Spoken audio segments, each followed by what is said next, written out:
So now in this video, we're looking at another NOT gate integrated circuit demonstration, but this time we have a Schmitt trigger. So it's a NOT gate or an inverter. It has the property of if you give a high input, the output is going to be low. If you give a low input, the output is going to be high, as is shown in this truth table right there.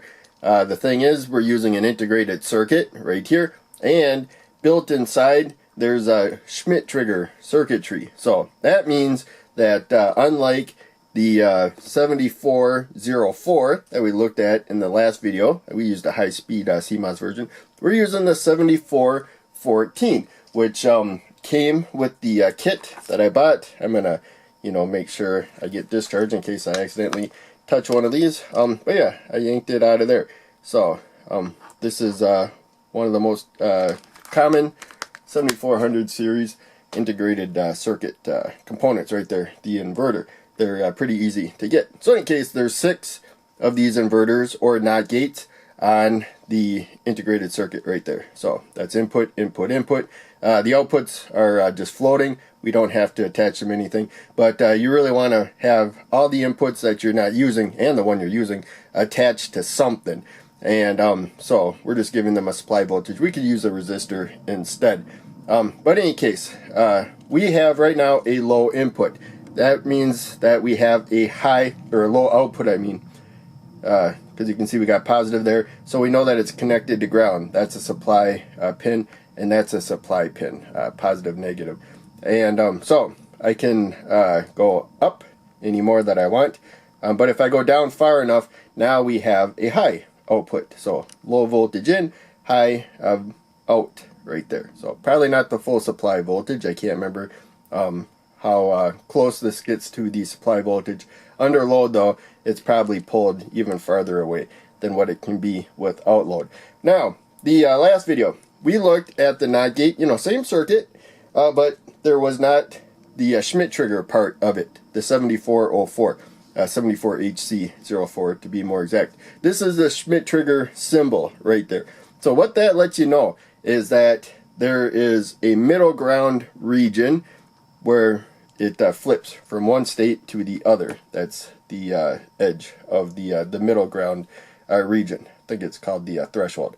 But in any case, there you can see we went high enough to set the output low. Now we got to go down a bit before the output goes high.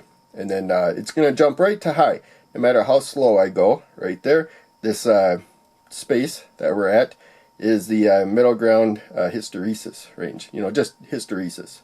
So there we go. So, it's relatively wide right there.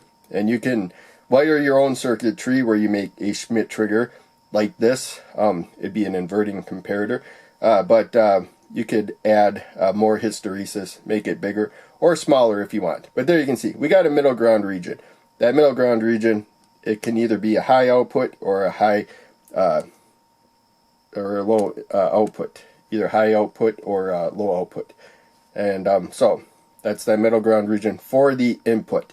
The main takeaway is that you can see it jumps right from one to the other. So, we never have like them both on.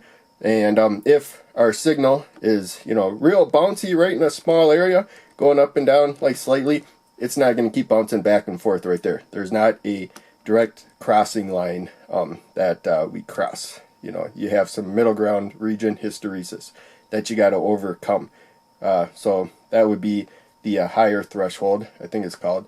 And then right when it flips again, this would be the lower threshold. In between those two thresholds is the hysteresis. So we'll come back, and I wrote some extra info about the particular integrated circuit from a data sheet that I read. So of course different people manufacture them and stuff, and so you're not always guaranteed that this is completely accurate, but and also this is what the manufacturer claims and whatnot. You might find your real world testing things don't line up perfectly. But in any case, this is a good thing to review. You can work with 2 to 6 volts. So we're at basically our maximum voltage, 5 volts that you want to work with this. Of course, you can go up like a little bit more or whatever. But it's intended for 5 volts. That's pretty common with these integrated circuits where you got logic gates and other circuitry. there's all kinds of integrated circuits like this with all kinds of different circuitry. And interestingly enough, this can handle, you know, a fair amount of current right there. So that's for one of these outputs, which is why. Up to 25 milliamps of current, either sourcing it, so that would be positive coming out of it, or sinking it, which would be negative, you know, coming out of it for the most part. But, you know, there's 6 hex gate inverters right there. There's a 50 milliamp total. So you couldn't run all 6 of them at their full current. You'd have to cut it down to keep the total current down to about 50 milliamps. And I already mentioned, don't leave the inputs floating. And I mentioned that in a number of other videos. I may not always mention it in videos. When it comes to these integrated circuits, you can pretty much guarantee I will add the jumper to the inputs right there, so they're not floating, to add a voltage. We got about 12 milliamps of current there. Maybe we'll be just fine if I start plucking these. I don't know where my pliers went, so I'm just going to do this the same way. Okay, I bumped this, so the output went low. Doesn't matter. We will pluck this one and pluck that one. Last video I had to pluck. Yeah, there we go. We already got like a little bit more on the power supply. It's going up. I think things are going haywire with these unused NOT gates right there. You can see how much the current went up.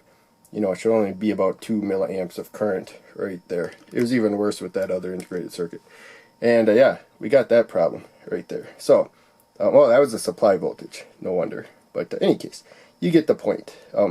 We had things going wrong with the how much current this is providing, and should not be providing that extra current. Should only be what the blue LED is. It looks like it might have straightened itself out right there. But in any case, don't leave the inputs floating.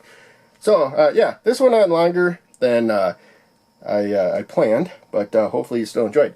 Make sure to check out one of the other videos I'm posting on the screen, and check out links down below. They all help out a lot. I'll see you in the next video.